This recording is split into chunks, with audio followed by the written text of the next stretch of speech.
ശബരിമലയിലെ സ്വർണ്ണക്കൊള്ള പുതിയ തലങ്ങളിലേക്ക് കടന്നുകൊണ്ടിരിക്കുകയാണ്. അതിൻ്റെ അന്വേഷണം SIT നടത്തുന്നു. ഹൈക്കോടതിയുടെ ഡിവിഷൻ ബെഞ്ച് അതിൽ ശരിയായ രീതിയിൽ ഇടപെടുന്നു. അപ്പോൾ അത് പുതിയ തലങ്ങളിലേക്ക് പോകുന്നു എന്ന് ഞാൻ പറഞ്ഞു കഴിഞ്ഞാൽ, അത് ഇപ്പോൾ ആരെയൊക്കെ അറസ്റ്റ് ചെയ്യണം എന്നുള്ളതിനെക്കുറിച്ച് വലിയ ചിന്താക്കുഴപ്പത്തിലാണ് SIT. അപ്പോൾ അതിലെ മൂന്നാം പ്രതിയായിട്ടുള്ള ആളെന്ന് പറയുന്നത് ചില്ലറക്കാരനൊന്നുമല്ല, ശ്രീ വാസു ദേവസ്വം കമ്മീഷണറായിരുന്നു. അത് കഴിഞ്ഞ് ദേവസ്വം ബോർഡ് പ്രസിഡൻ്റായി, എല്ലാം ആയിട്ടുണ്ട്. അദ്ദേഹം ഒരു ഇടതുപക്ഷ രാഷ്ട്രീയക്കാരനാണെന്നുള്ളത് എല്ലാവർക്കും അറിയുകയും ചെയ്യാം. അപ്പോൾ അയാളെ അറസ്റ്റ് ചെയ്യാൻ ഇച്ചിരി ബുദ്ധിമുട്ടെന്ന് പറഞ്ഞു കഴിഞ്ഞാൽ, അയാളെ മാത്രമല്ല, മുൻ ദേവസ്വം പ്രസിഡൻ്റൊക്കെ ഉണ്ട്.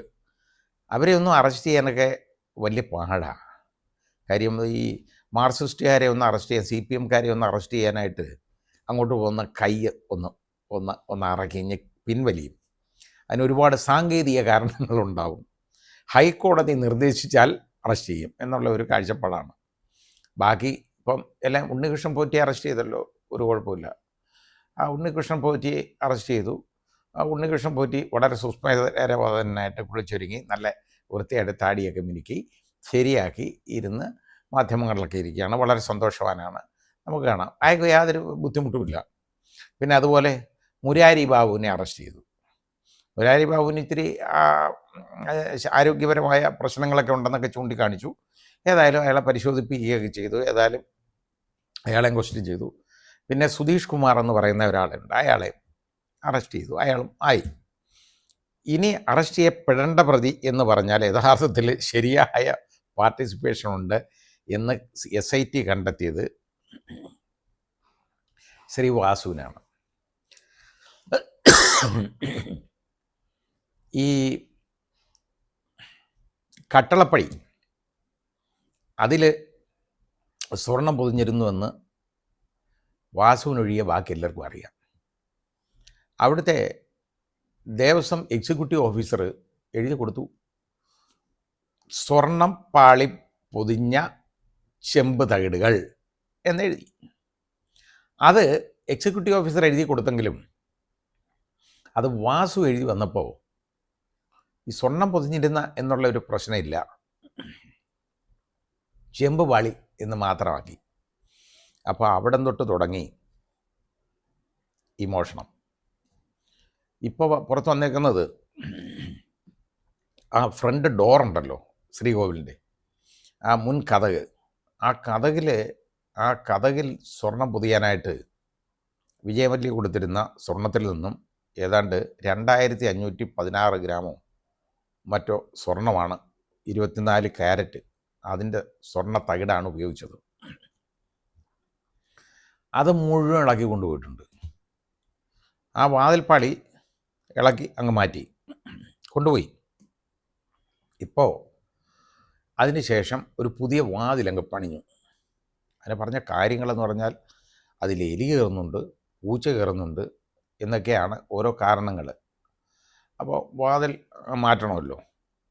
വാതിൽ പുതിയത് ഒരെണ്ണം പണിഞ്ഞതിന് ശേഷം അതിനകത്ത് ചെമ്പ് തകിട് അടിച്ചു.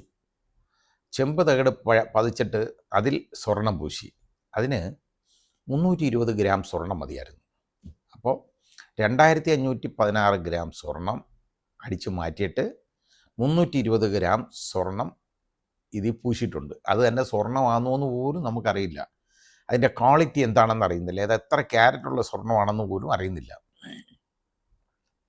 ഏതായാലും അത് റോൾഡ് ഗോൾഡാക്കി എന്ന് പറഞ്ഞാൽ മതിയല്ലോ. അങ്ങനെ ഈ മറ്റേ ആ യഥാർത്ഥ വാതിലുണ്ടല്ലോ, അതിന് വലിയ ഡിവൈൻ വാല്യൂ ഉള്ള വാതിലാണ്. ശ്രീകോവിലിൻ്റെ വാതിലാണ്. ശബരിമല അയ്യപ്പൻ്റെ ശ്രീകോവിലിൻ്റെ വാതിലാണ്. അത് വളരെ വലിയ, അത് ആരായാലും വലിയ അത്രത്തോളം രൂപ കൊടുത്ത് വാങ്ങും. കോടിക്കണക്കിന് രൂപ അതിന് ചിലവാക്കാൻ ആളുകളുണ്ട്. ഇത് അവിടെ എവിടെയോ അത് വിശ്രമിക്കുന്നുണ്ട്, ആരുടെയോ വീട്ടിൽ പൂജാമുറിയിലോ മറ്റോ ഇത് വിശ്രമിക്കുന്നുണ്ട്. ഏതായാലും ഇങ്ങനൊരു സംഭവം ഉണ്ടായിട്ടുണ്ട്. അപ്പോൾ അതിൻ്റെ ഏറ്റവും വലിയ ഉത്തരവാദി എന്ന് പറയുന്നത് ആൾ ഇപ്പോഴും വെളിയിലാണ്, പുറത്താണ്. അയാളെ അറസ്റ്റ് ചെയ്യണോ വേണ്ടയോ എന്നുള്ളതിനെക്കുറിച്ച് ആലോചന ഇങ്ങനെ നടന്നുകൊണ്ടിരിക്കുക. അത് ആലോചിക്കത്തേ ഉള്ളൂ, യാതൊരു കുഴപ്പം വരികയല്ല. ഒരു ഷെർസാദ് എന്ന് പറയുന്ന ഒരു വ്യവസായി, അയാൾ മാർക്സിസ്റ്റ് പാർട്ടിക്കെതിരെ അല്ല, സഖാബ് എം വി ഗോവിന്ദനും മകനുമെതിരെ ആരോപണം ഉന്നയിച്ചു എന്നൊരു കാരണമുണ്ട്. ഏതായാലും അയാളെ ആരോ 2 പരാതി, അയാൾ ആർക്കാണ്ടൊക്കെയോ പണം തട്ടിച്ചെന്നോ ഏതാണ്ട് ഒരു പരാതി എഴുതി വാങ്ങിച്ചുകൊണ്ട് എന്തായാലും അയാളെ അറസ്റ്റ് ചെയ്ത് കയ്യാമം വെച്ചിട്ടുണ്ട്. വിലങ്ങ് വെച്ചേക്കാണ് അയാളെ. വിലങ്ങ് വെച്ചുകൊണ്ട് നടന്നു പോയി.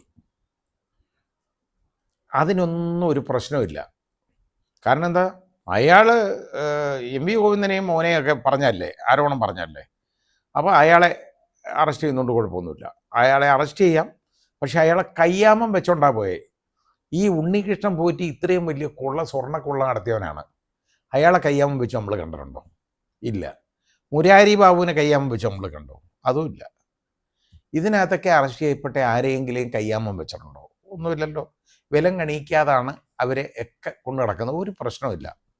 പക്ഷേ ഈ പറയുന്ന വ്യവസായിയെ അറസ്റ്റ് ചെയ്ത് കഴിഞ്ഞപ്പോൾ അയാൾക്ക് വിലങ്ങൊക്കെ ഇട്ടുകൊണ്ടാണ് അയാളെ കൊണ്ടുവന്നിരിക്കുന്നത്. കാരണം ഇല്ലെങ്കിൽ ഇയാളെ ഓടി രക്ഷപ്പെട്ടാൻ തീയും. നമ്മുടെ നാട്ടിൽ നടക്കുന്ന കാര്യങ്ങളാണ് ഞാൻ ഈ പറഞ്ഞത്. ഏതായാലും പത്രത്തിൽ അയാളുടെ പടം കണ്ടു. അയാളെ എനിക്ക് പരിചയമൊന്നുമുള്ള ആളല്ല. അയാൾ കുറ്റം ചെയ്തിട്ടുണ്ടെങ്കിൽ അയാളെ അറസ്റ്റ് ചെയ്യണം. പക്ഷേ എല്ലാവർക്കും കൊടുക്കുന്ന നീതി വേണ്ടേ അയാൾക്കും കൊടുക്കാൻ? അയാൾക്കും അതിന് അർഹതയില്ലേ? ഉണ്ണികൃഷ്ണൻ പോറ്റി, ഇത്രയും വലിയ കൊള്ള നടത്തിയ ഉണ്ണികൃഷ്ണൻ പോറ്റിയെ അറസ്റ്റ് ചെയ്ത് കയ്യാമം വെക്കുന്നില്ല എന്നുണ്ടെങ്കിൽ ഇയാളെ എന്തിനു കയ്യാമം വെക്കുന്നു എന്ന് ഉള്ളത് ചോദിക്കത്തില്ലേ ആളുകൾ? പക്ഷെ അത് ചോദിക്കാനൊന്നും ഇവിടെ ആരും ഇല്ല. അതുകൊണ്ട് ചോദിക്കുകയില്ല. ഇതാണ് സംഭവം. അപ്പോൾ ഇന്നലെ തന്നെ റിജുൽ മാക്കുറ്റി എന്ന് പറയുന്ന ഒരു കോൺഗ്രസിൻ്റെ യൂത്ത് കോൺഗ്രസ് നേതാവ് ഒരു പ്രസംഗം നടത്തി. അവിടെ അതുപോലെ ഷാഫിയും ആ മീറ്റിംഗ് യോഗത്തിൽ പ്രസംഗിച്ചാണ്.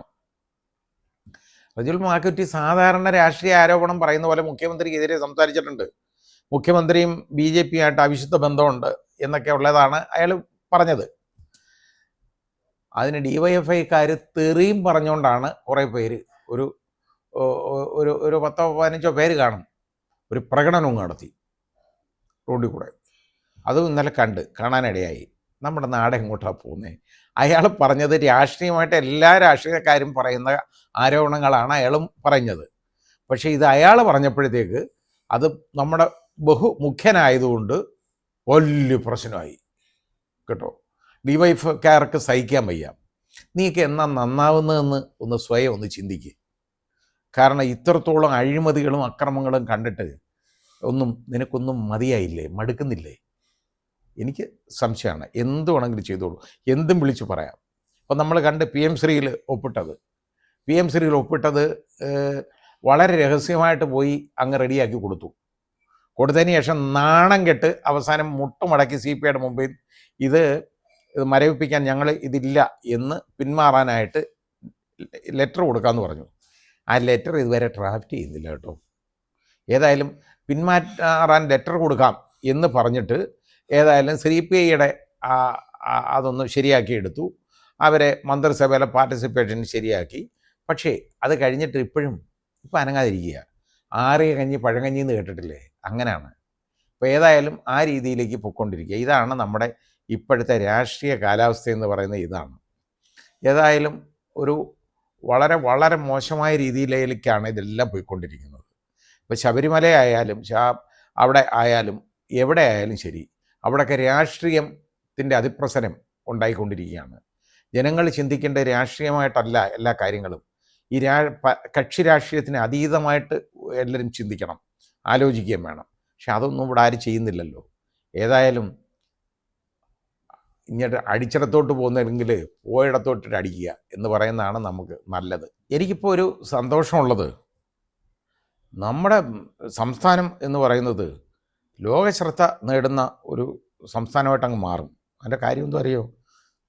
ഇവിടെ അതിദരിദ്രരാരും ഇല്ല കേട്ടോ. അങ്ങനെ ഒരു കാര്യം ഉണ്ടായി. ദാരിദ്ര്യം മാറി ഇവിടെ ദാരിദ്ര്യമൊന്നുമില്ല. അതിദരിദ്രൻ എന്ന് പറയുന്ന ഒരു വകുപ്പ് ആളുകളില്ല. മൊത്തം 64,006 പേരായിരുന്നു ഉണ്ടായിരുന്നത്. അത് വളരെ നല്ല കറക്റ്റ് കണക്കല്ലേ? എവിടുന്ന് പോയി എങ്ങനെ എണ്ണിയെടുത്തെന്നൊക്കെ ചോദിച്ചു. അതിനൊന്നും ഉത്തരവില്ല ചോദ്യത്തിന്. അതൊക്കെ വളരെ വലിയ സർവേകളൊക്കെ നടത്തി കണ്ടുപിടിച്ചെടുത്താണ്. എന്തായാലും അവരെ എല്ലാം അങ്ങ് റെഡിയാക്കി എടുത്തു. ഇനി ആരുമില്ല.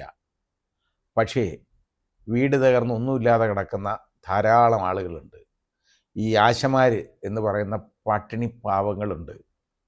അവർ തന്നെ ഏതാണ്ട് 64,000 ഇഷ്ടം ആളുകളുണ്ട്.